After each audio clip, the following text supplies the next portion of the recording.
Kementerian Dalam Negeri. Saya hari ini akan menjelaskan dan mereview kembali materi tentang analisis isu kontemporer. Di era modern ini, isu kontemporer ini sangat banyak ditemui dan sangat kompleks dan dinamis.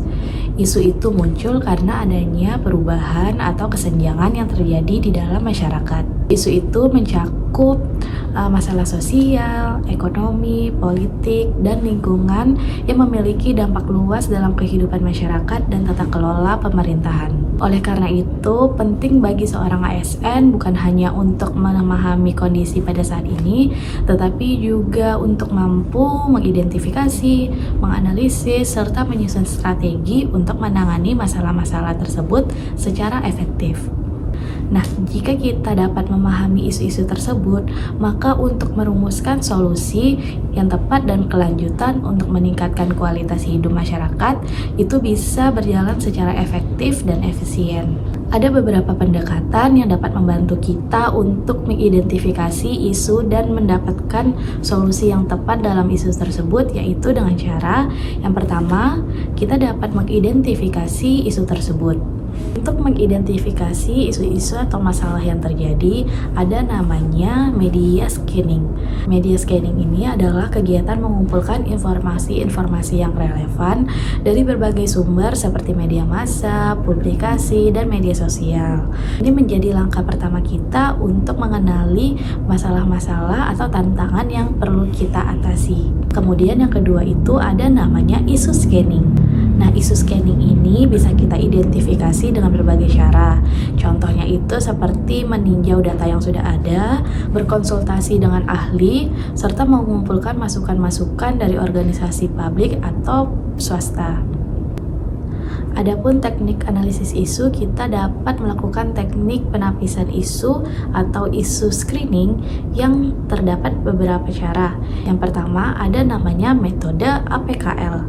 Nah, metode APKL ini bertujuan untuk menilai dan memprioritaskan isu berdasarkan relevansi dan urgensinya. Yang pertama A. A itu artinya aktual. Artinya isu itu benar-benar terjadi dan sedang hangat dibicarakan. P. P itu problematik. Artinya isu tersebut memiliki dimensi masalah yang kompleks sehingga perlu dicarikan solusinya. Kemudian ada K. K itu artinya kekalayakan. Artinya isu ini menyangkut orang banyak. Kemudian ada L. L itu artinya layak. Artinya isu tersebut adalah isu yang realistis, kemudian dapat dicarikan alternatif permasalahannya. Alat bantu lainnya yaitu menggunakan teknik USG, yaitu urgency, seriousness, dan growth. Dari teknik USG ini bisa kita identifikasi isu tersebut. Untuk mencari tahu penyebab utama dalam suatu isu, kita bisa menggunakan diagram fishbone. Diagram fishbone ini merupakan salah satu alat utama untuk mengidentifikasi akar penyebab masalah yang dapat kita telusuri dari beberapa faktor meliputi 6M, yaitu method, money, man, mesin, measurement, and material. Kemudian untuk evaluasi alternatif solusinya bisa kita menggunakan metode NC-Namara, yaitu metode untuk mengevaluasi alternatif solusi berdasarkan efektivitas, kemudahan pelaksanaan, dan biaya. Kemudian ada namanya analisis SWOT. Nah, dalam analisis SWOT ini kita bisa melihat kelebihan, kekurangan, peluang, serta ancaman yang terdapat dalam isu yang sedang kita angkat. Nah, tadi adalah beberapa cara yang bisa kita gunakan untuk menganalisis suatu isu agar kita bisa mencari solusi yang tepat dalam isu tersebut. Nah, dari penggunaan berbagai metode tadi, kita dapat secara sistematis mengatasi masalah dan merumuskan solusi yang efektif dan berkelanjutan.